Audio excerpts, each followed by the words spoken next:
Hello दोस्तों, कैसे हो आप लोग। उम्मीद करता हूँ अच्छे होंगे।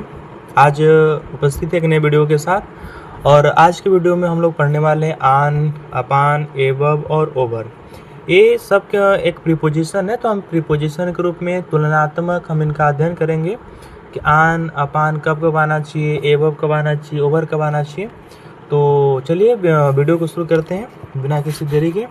सबसे पहले हम आन को देखने वाले हैं। तो आन के कई सारे प्रयोग हैं, तो हम एक एक पॉइंट में करेंगे। तो ऐसे भी इसका कई अलग अलग परिस्थितियों में प्रयोग होते हैं, तो हम पॉइंट वाइज देखेंगे, ठीक है, कि किन किन परिस्थितियों में इसका प्रयोग कर सकते हैं। पहली बात है कि अगर किसी सतह के संपर्क में हो, मतलब सतह है उसके ऊपर है और टच कर रहा हो, छूने के सेंस में है, तब हम इसका आन का प्रयोग करेंगे, ठीक है। जैसे हम कहेंगे कि किताब मेज पर है, the book is on the table, वह कुर्सी पर बैठा है, he is sitting on the chair.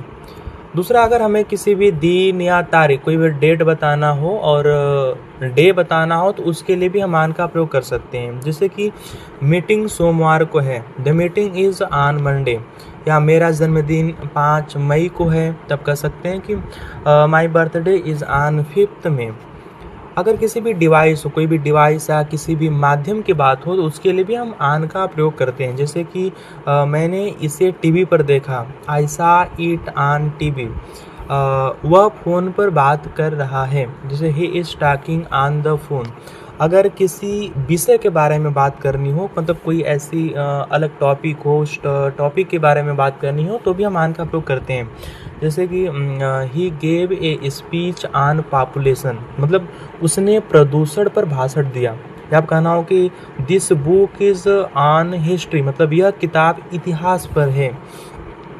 या फिर आप किसी भी यात्रा करते समय किसी भी सवारी के रूप में अगर हम किसी बात करते हैं, तो उस सेंस में भी आन का प्रयोग किया जा सकता है। जैसे कि he is on the bus, मतलब वह बस पर है, मतलब एक सेंस में आता है। मतलब बस पर का मतलब छत पर नहीं होगा, मतलब अंदर ही होगा, मतलब बस में है या बस पर है, तो उस सेंस में भी हम आन का प्रयोग करते हैं। जैसे में अगर आप समझते हैं कि ही केम ऑन ए बाइक, मतलब वह बाइक पर आया, मतलब कहते हैं ना वो बाइक पर आया, बाइक से आया, तो से है, फिर भी हम आन का ही प्रयोग करेंगे। अगर किसी भी चीज़ पर निर्भर हो रहा हो, मतलब भरोसा है, डिपेंड है हम किसी अन्य चीज़ों पर, तो भी हम आन का ही प्रयोग करेंगे। जैसे कि I am on your side, मैं तुम्हारे साथ हूँ, मतलब तुम्हारे पर निर्भर हूँ। या कह सकते हैं कि the project depends on you, मतलब ये जो प्रोजेक्ट है ये तुम पर निर्भर है।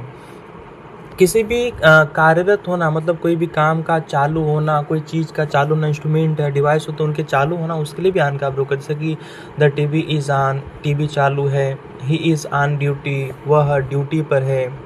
अगर आप पैसे उससे खर्च कर रहे हैं, तो पैसे खर्च करने के लिए भी हम आन का प्रयोग करें। जैसे कि आई स्पेंड 5000 ऑन फूड, कि मैंने फूड पे, मैंने खाना पे 500 रुपये खर्च किया। या फिर आप किसी भी तरह का बोनस है ना, बोनस के मतलब है कि आप प्रयोग कर सकते हो, जिसमें इडियम्स के तौर पे आते हैं ना, तो इडियम्स के तौर पे अगर यूज करना हो तो आन किस तरह का, जैसे कि समय पर आएगा तो ऑन टाइम यूज कर सकते हैं, या जानबूझ कर आएगा तो ऑन पर्पज यूज कर सकते हैं, या रास्ते में अगर आएगा तो ऑन द वे यूज कर सकते हैं। तो इस तरह से हमने कई अलग अलग जो है सेंस आन का प्रयोग होता है।